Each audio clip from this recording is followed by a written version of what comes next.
தென் மாவட்டங்களில் கோடை வெயில் ஏப்ரல் மாதம் 15ஆம் தேதிக்கு பிறகு ஆரம்பமாகும். ஆனால் தற்போது கடந்த சில தினங்களாகவே வெயிலின் தாக்கம் அதிகமாக உள்ளது.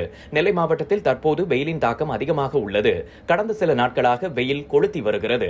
இதனால் பாபநாசம், சேர்வலாறு உள்ளிட்ட அணைகளின் நீர்மட்டம் குறைந்து வருகிறது. இந்த நிலையில் நாளுக்கு நாள் வெப்பநிலை உயர்ந்து கொண்டே செல்கிறது.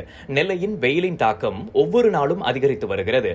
நெல்லையில் நேற்று அதிகபட்சமாக 98.4 டிகிரி வெயில் பதிவாகி இருந்தது. அதாவது அக்னி நட்சத்திர நாட்களில் கொளுத்தும் வெயிலை போல இருந்தது. நெல்லை, தென்காசி மாவட்டங்களில் ஒரு சில இடங்களில் அனல் காற்று வீசியது. இதனால் பொதுமக்கள் கடும் அவதிக்கு உள்ளாகினர். மோட்டார் சைக்கிள் மற்றும் வாகனங்களில் பயணம் செய்தவர்கள் மிகுந்த சிரமப்பட்டனர். துணியால் தலைமுகத்தை மூடிக்கொண்டு வாகனங்களில் பயணம் செய்தனர். சாலையில் நடந்து சென்ற பெண்கள் பலர் குடைபிடித்தபடி சென்றனர். வெயிலின் தாக்கத்தால் குளிர்பானங்கள், இளநீர், தர்பூசணி, நுங்கு, வெள்ளரிக்காய் ஆகியவற்றின் விற்பனை அதிக அளவில் நடந்தது. நெல்லையில் பதநீர் விற்பனை மும்முரமாக நடந்து வருகிறது.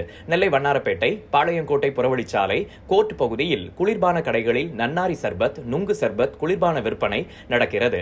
வெள்ளரிக்காய், தர்பூசணி விற்பனை மும்முரமாக. மண்பானைகளில் தண்ணீர் ஊற்றி வைத்து குளிர்ந்த நீர் குடித்தால் உடலுக்கு நல்லது என்று மருத்துவர்கள் அறிவுரை செய்து வருகின்றனர். ஆங்காங்கே மண்பானை விற்பனையும் ஜோராக நடக்கிறது.